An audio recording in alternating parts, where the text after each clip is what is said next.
నేను ఈరోజు ఇక్కడికి వచ్చాను. వచ్చినప్పుడు మీరే చూస్తున్నారు విపరీతంగా. సరే మీడియా మీరు కూడా స్పాంటేనియస్గా వచ్చారు. అదే మరిగా పబ్లిక్ కూడా పెద్ద ఎత్తున వచ్చారు. అందరినీ ఇచ్చిన కాగితాలన్నీ తీసుకున్నాను. వారి యొక్క మనోభావాలు కానీ వాళ్ళ సూచనలన్నీ తీసుకున్నాను. చాలామంది ఏంటంటే పార్టీ వాళ్ళు అందరూ మాట్లాడినప్పుడు కూడా ఇక్కడ కూడా పార్టీని బలోపేతం చేయండి, మేము పార్టీని నమ్ముకున్నాం, ఎప్పటి నుంచో పనిచేస్తున్నాం, ఇంకా చాలామంది పార్టీకి పనిచేయాలని కోరుకుంటున్నారు, మనం చేసిన అభివృద్ధి కూడా తెలుగుదేశం పార్టీ చేసిన అభివృద్ధి ప్రతి ఒక్కరూ గుర్తుపెట్టుకుంటున్నారని చెప్పి పదే పదే చెప్పారు. అన్ని వాళ్ళ యొక్క ఆలోచనలు తీసుకున్నాను. తీసుకున్న తర్వాత ఏ విధంగా ముందుకు తీసుకుపోవాలి, తెలుగుదేశం పార్టీ తెలుగు జాతి కోసం పెట్టిన పార్టీ. ఇక్కడే హైదరాబాద్లోనే తెలుగుదేశం పార్టీ ఆవిర్భవించింది. అలాంటి పార్టీ తెలుగు జాతి ఉన్నంత వరకు ఈ పార్టీ ఉండాల్సిన అవసరం ఉంది. అందుకని ఈరోజు అందరి యొక్క మనోభావాలని ఏ విధంగా పార్టీని బలోపేతం చేయాలి, ఇక్కడుండే ప్రజానీకానికి ఏ విధంగా అందుబాటులో ఉండాలనో దానికి ఒక యాక్షన్ ప్లాన్ తయారు చేసుకుంటాం. ఇన్ కోర్స్ ఆఫ్ టైం ఏం చేస్తే బాగుంటుందో ఆలోచించి దాని ప్రకారం ప్రణాళిక తయారు చేసి ముందుకు పోతాం.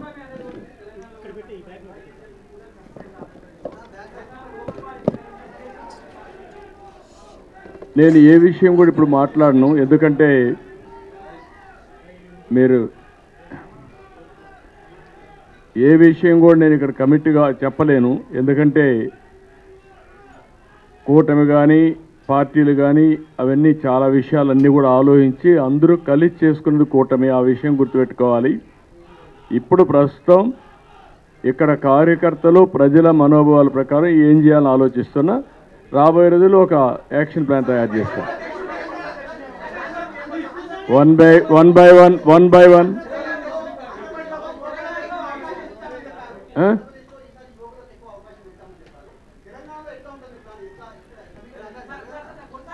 అందుకని ఎక్కడైనా సరే స్ట్రాటజీ ముందు చెప్పరు. అప్రోప్రియట్ టైంలో రైట్ స్ట్రాటజీ ఉంటుంది. పార్టీ ఉండాలని చెప్పి అడుగుతున్నారు. దానికి ఏం చేయాలో నేను కోర్స్ ఆఫ్ టైం డిసైడ్ చేస్తాను.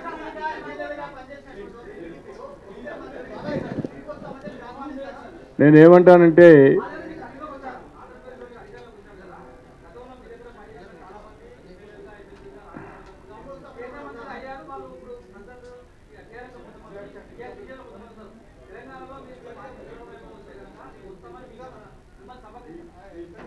నేను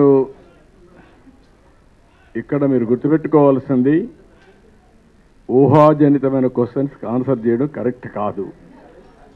మీరందరూ కూడా నన్ను 40 ఏళ్ళు చూశారు, నాతో కలిసి పనిచేశారు.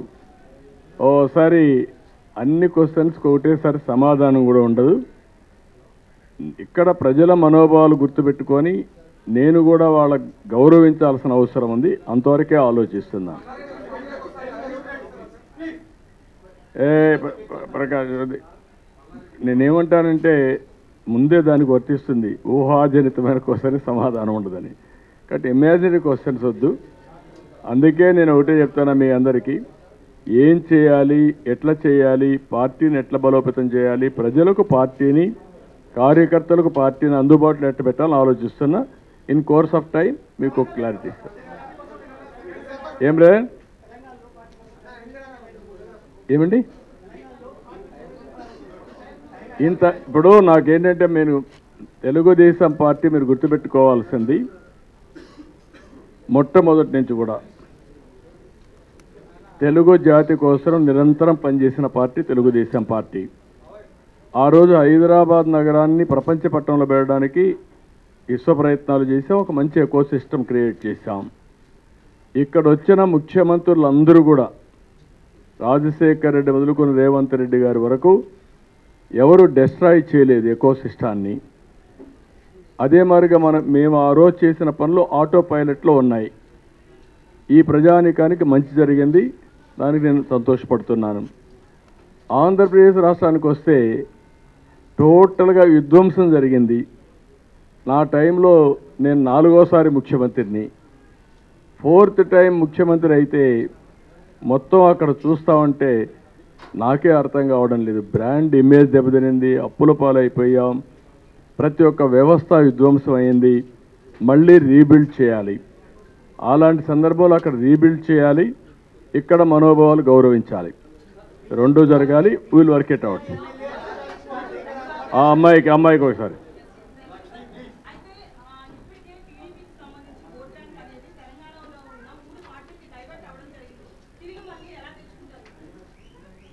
నేనేమంటానంటే, ఒకప్పుడు తెలుగుదేశం పార్టీ బలమైన పార్టీ తెలంగాణలో, తెలుగుదేశం పార్టీ తర్వాతనే వేరే పార్టీలు ఉండేటివి, బలమైన నాయకత్వం కూడా. కొన్ని కారణాల వల్ల ఇక్కడ బలహీనమయ్యాం, కొన్ని ఇబ్బందులు వచ్చాయి. ఏది ఏమైనా అధికారం లేకుంటే ముఖ్యం అయి కాకుండా ప్రజల మనోభావాల ప్రకారం తెలుగు జాతి కోసం పనిచేయాలని నా ఆలోచన. దాని ప్రకారం పనిచేస్తాం. పరిస్థితులు ఎట్లా వస్తుంది? ప్రకాష్ నూట్రా గమరా.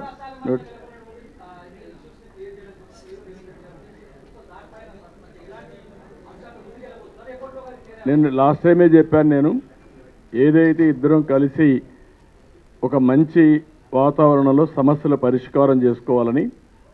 ఇది 2 రాష్ట్రాల మధ్య సమస్యలు, 2 పార్టీలు కాదు, 2 వ్యక్తులు కాదు. అలాంటి సమయంలో ఇద్దరి మనోభావాలను గౌరవిస్తూ సమస్యల్ని పరిష్కారం చేసుకోవాలి.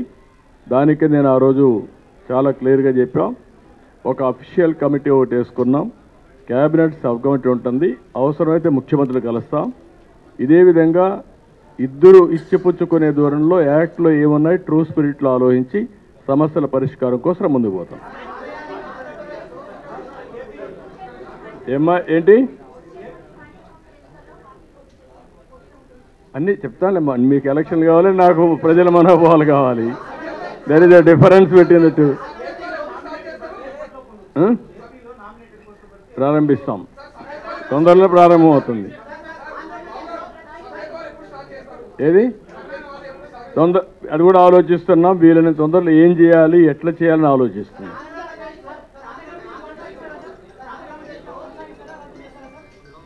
ఆంధ్రప్రదేశ్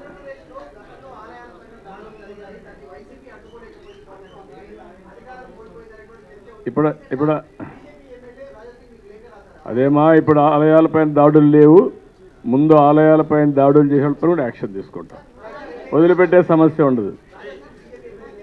ఓకే, నేను ఐ విల్ గో త్రూ, తప్పకుండా యాక్షన్ తీసుకుంటాం.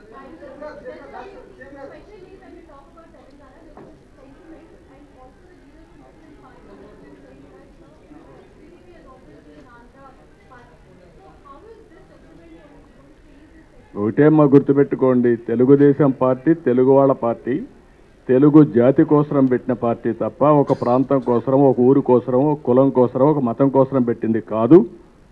కొంతమంది రాజకీయం కోసం మాట్లాడితే ఎవరేం చేయలేరు. కానీ ఈరోజు తెలంగాణకు కానీ ఆంధ్రాకు కానీ తెలుగు జాతికి ఏం చేశారో ప్రజలు అడిగి చెప్తారు.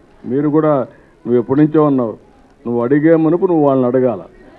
ఈరోజు నువ్వు ఇక్కడ కాదమ్మా, ఇన్ను ఆ రోజు నేను వేసిన రోడ్డు మీద నువ్వు తిరుగుతున్నావు, నువ్వు ఇప్పుడు మాట్లాడుతున్నావు. అదే నేను అడిగేది. ఎక్కడికి వెళ్ళదు, ప్రజల మనసుల్లో ఉంటాయి. మంచి ఎప్పుడూ మంచిగానే ఉంటుంది. ఇక్కడేమి ఎవరికి స్వార్థం లేదు. మళ్ళా తెలంగాణ బాగుపడాలి, తెలంగాణలో ఉండే తెలుగు జాతి అగ్రస్థానానికి వెళ్ళాలి. ఆ రోజు నేను వేసిన పునాది మీరు చూస్తే తెలంగాణ నెంబర్ 1 ఇప్పుడు తలసరి ఆదాయంలో దేశంలో నెంబర్ 1 వచ్చింది. నేను ఒక్కడనే చేశారని చెప్పలేదు. నా తర్వాత వచ్చిన ముఖ్యమంత్రులు కూడా దాన్ని ముందుకు తీసుకెళ్లారు. మనం వేసిన ఫౌండేషన్ వల్ల, బెస్ట్ ఎకో సిస్టమ్ వల్ల తలసరి ఆదాయం గుజరాత్ కంటే, మహారాష్ట్ర కంటే, కర్ణాటక కంటే తెలంగాణ ఎక్కువ ఉంది. దాన్ని నేను గర్వపడుతున్నా. నేనేం ఇది చేయడం లేదు. నేను అక్కడ డెవలప్ చేయాలి. నా చేతనైనంత వరకు తెలంగాణలో ఉండే తెలుగు వారికి కూడా న్యాయం జరగాలి. దానికి కూడా వర్క్ చేస్తాను.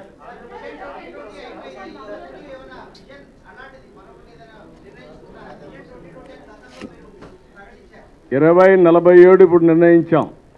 2047 ప్రపంచంలోనే తెలుగు జాతి నెంబర్ 1గా ఉండాలి. అది తెలంగాణలో ఉండే తెలుగువారా, ఆంధ్రాలో ఉండే తెలుగు వాళ్ళు కాదు, తెలుగు జాతి నెంబర్ 1గా ఉండాలి. That is my vision. ఆ విజన్ కోసం పనిచేస్తాను. Thank you. ఏమ్మా?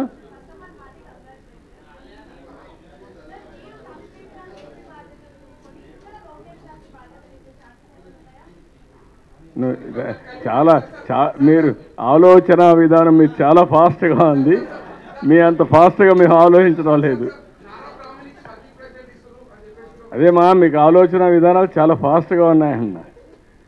అవన్నీ కాదు, మీరు గుర్తుపెట్టుకోవాలి.